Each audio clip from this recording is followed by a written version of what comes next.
At this dais and throughout our city, we necessarily talk a lot about housing and homelessness. We need to spend as much or more time on climate and what we as a city can do to be not just a part of the solution, but to be leading on the solutions. We are the capital city of the state of California, the state that pioneered SB 32 and SB 375 and many other progressive climate measures. As you know, you have already taken significant amount of action to lay a foundation for the city to be a state and a national leader. We formed the Climate Commission back in calendar year 2018, and they put forward a number of very important and very far-reaching proposals, some of which we have begun to implement. We passed a climate emergency declaration in December of 2019. We elevated our city's climate efforts by calling for the designation of a city staff lead for climate action. That's Jennifer Venema. The city manager has since established Sacramento's first Office of Climate Action and Sustainability.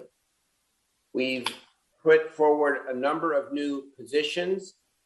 We've allocated $4.4 million from the City Council in fiscal year 2021 mid-year budget, which catalyzed a lot of the work. And of course, on April 20th of last year, 2021, we passed the EV infrastructure charging ordinance.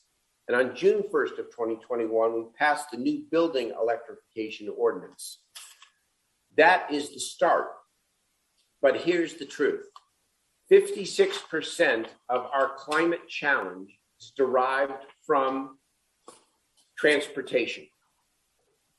And while electrification is the aspiration and a big part of our solution set, it is not everything, because it does not substitute for how we choose to build, whether we choose to build with greater density, with co-locating, retail, housing, and office buildings. It does not speak to how we build and construct our streets in a way that makes them safer, that allow people to walk and to bike without fear of being injured or killed, and in a way that improves our climate. And so tonight is the first of several workshops where I want to devote considerable council time in workshop format to really dissect what it is going to take for our city to implement a bold climate action plan, not just in theory, not just as part of our general plan, but with action. We have aspired to carbon neutrality no later than 2045, but the community, especially young people, are pushing us to reach that goal much earlier, as early as 2030. And we ought to be doing everything in our power to try to make that goal a reality. So tonight we focus on transportation. You're going to hear from state and national leaders. You're going to hear from local leaders. And then we're going to talk about 7, and maybe more than 7, bold ideas that could form the basis for how we accomplish our aspiration. There are going to be some heavy price tags here.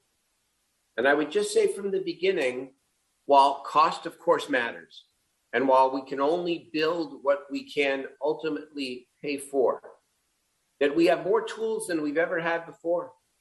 Unprecedented amounts of federal money that we're very competitive for, unprecedented amounts of state money, which we're highly competitive for, and local tools that we are just beginning to understand around how to finance infrastructure in a more comprehensive way in our city. More on that in the weeks and the months ahead. But let's envision tonight what is possible and then figure out how to chip away at it and actually call ourselves with pride one of the country's leading cities combating the climate crisis. I'm going to begin here with Jennifer Venema to take us through the beginning here and how tonight's workshop fits into our overall climate implementation work plan.